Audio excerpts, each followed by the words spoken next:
Dostun gül cemali cennettir bana.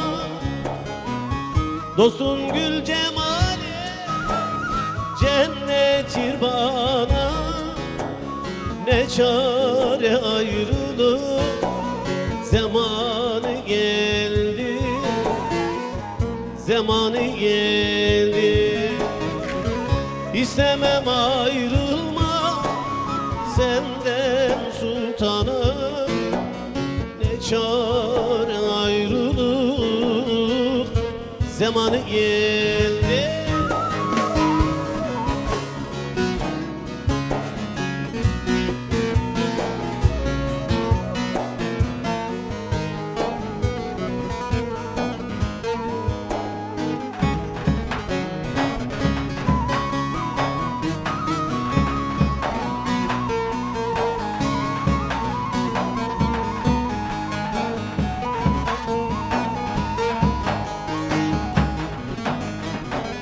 İstemem ayrılma senden sultanım.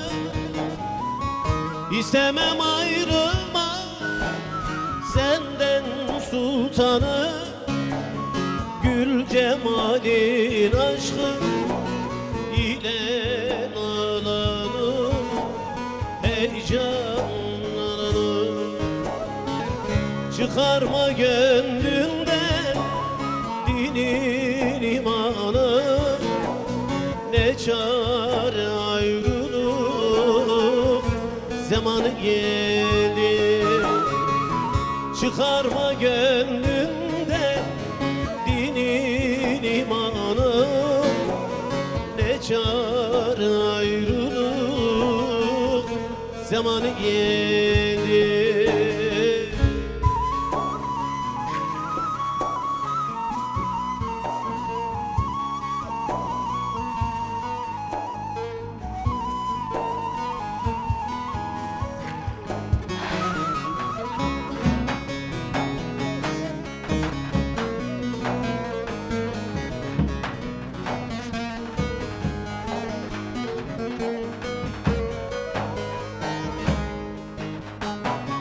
Kul fakirim aşık aşka yanandır.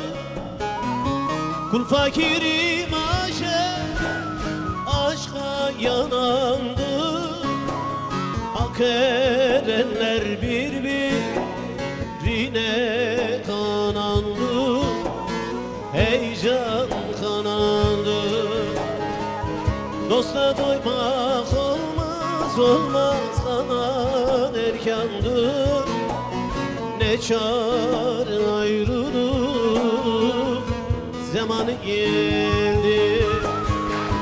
Dosta doymak olmaz olmaz, kanan erkandır. Ne çare ayrılık zamanı geldi.